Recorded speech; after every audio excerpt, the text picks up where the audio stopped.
அனைவருக்கும் வணக்கம். நான் திவ்யா விஜயராகவன். திருமணம் ஆகப் போகின்ற ஆண்கள், பெண்கள் தெரிந்து கொள்ள வேண்டிய விஷயங்கள்.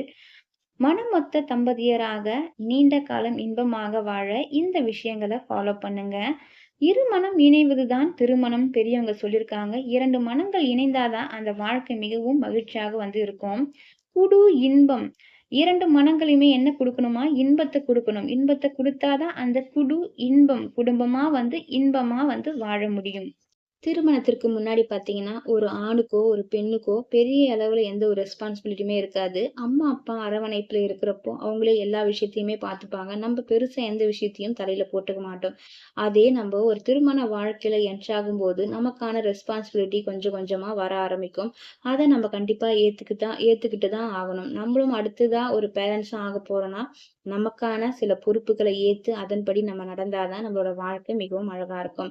கல்யாணத்துக்கு முன்னாடி பார்த்தீங்கன்னா, ஒரு ஆண்கள் பார்த்தீங்கன்னா, பொதுவா லேட் நைட் வருவாங்க. அம்மா 2 திட்டு திட்டி சாப்பாடு போடுவாங்க. ஆனா, கல்யாணத்துக்கு அப்புறம் அதே விஷயத்த ஃபாலோ பண்ணக்கூடாது. நமக்காக ஒரு மனைவி இருக்கா, நமக்காக வெயிட் பண்ணிட்டு இருப்பா. நம்ம சீக்கிரம் போணும். அவளுக்காக கொஞ்சம் நேரத்த செலவிடணும் அப்படின்னு ஆண்கள் சீக்கிரமா போணும். அதே சமயம் பெண்களும் பார்த்தீங்கன்னா, பெண்கள் எதிர்பார்க்கிற ஒரே விஷயம் கல்யாணத்துக்கு அப்புறம் என் புருஷன் எனக்காக டைம் ஸ்பெண்ட் பண்ணணும் அப்படின்ற விஷயத்த எல்லா பெண்களுமே எதிர்பார்ப்பாங்க. அத விட அவங்களுக்கு பெருசா வேற எதுவுமே கிடையாது. அதனால நீங்க ஸ்பெண்ட் பண்ற அந்த டைம் இன்னும் உங்களோட லைஃப்ப மிகவும் அழகாக்கும்.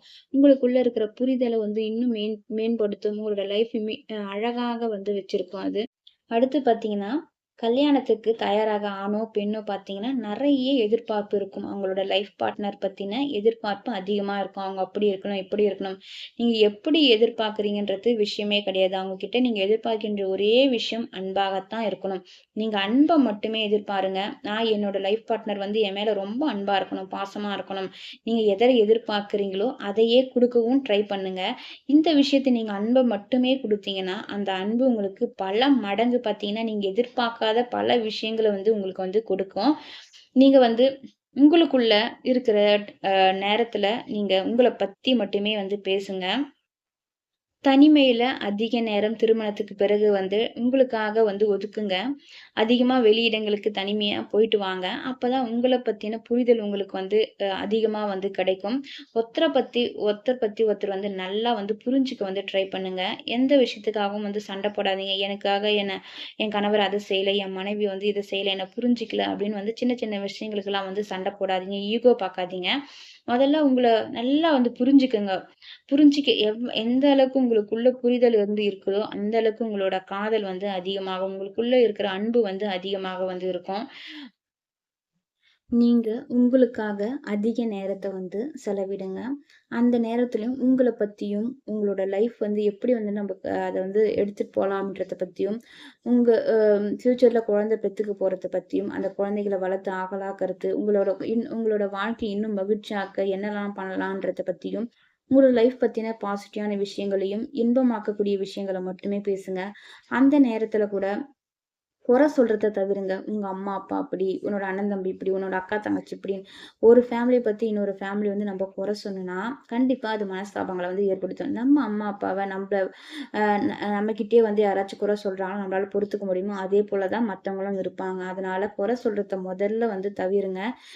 அது இல்லாம உங்களுக்குள்ள நடக்கிற சின்ன சின்ன விஷயங்கள், சின்ன சின்ன மனஸ்தாபத்த கூட அம்மா, அப்பா கிட்ட போய் சொல்றது, அக்கா, தங்கச்சி கிட்ட, அண்ணன், தம்பி கிட்ட சொல்றது, இது போல விஷயங்கள முற்றிலுமா தவிருங்க.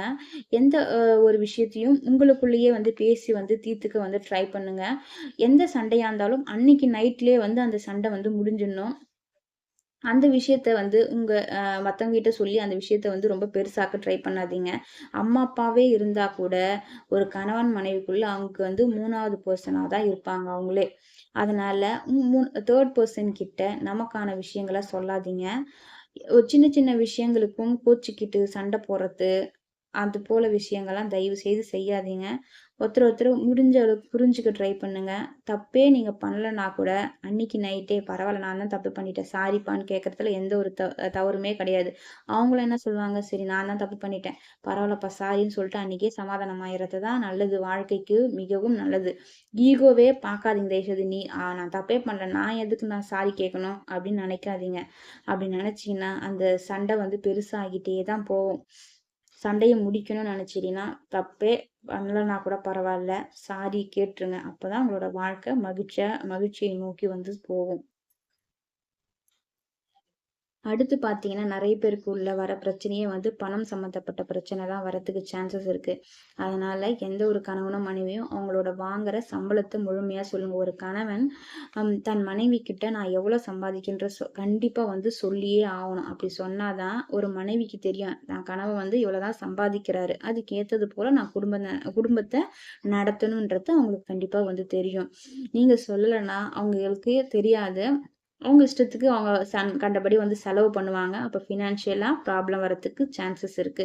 அதனால 2 பேருமே மனம் விட்டு பேசுங்க. இவ்வளவுதான் நம்மளோட சம்பளம். இந்த சம்பளத்துக்குள்ள நம்ம குடும்பத்த நடத்தணும். நம்மளோட லைஃப்ல இதெல்லாம் வாங்கணும். இதெல்லாம் நம்ம இந்த அளவுக்கு நம்ம ரீச் ஆகணும்னா, நம்ம கொஞ்சம் சிக்கனமா செலவு பண்ணணும். இந்த மாரி விஷயத்த ஃபாலோ பண்ணணும்னு உங்களுக்குள்ள பேசி ஒரு நல்ல முடிவுக்கு வாங்க. அப்பதான் உங்களோட லைஃப் வந்து ஸ்மூத்தா வந்து போகும்.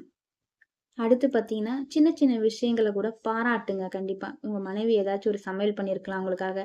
அது நல்லாவே இல்லன்னா கூட பரவால்ல. "ஏய் பரவால்லப்பா சூப்பரா இருக்கு" அப்படின்னு சொல்றதுல ஒரு தப்புமே கிடையாது. அதுபோல அவங்க ஏதாச்சும் புதுசா ட்ரெஸ் போட்டுன்னு வந்திருக்கலாம். "ஏய் இந்த ட்ரெஸ்ல நீ ரொம்ப அழகா இருக்க" அப்படின்னு நீங்க சொல்லலாம். ஒரு கணவன பார்த்து ஒரு மனைவி, "நீ இந்த ட்ரெஸ்ல ஸ்மார்ட்டா இருக்கப்பா.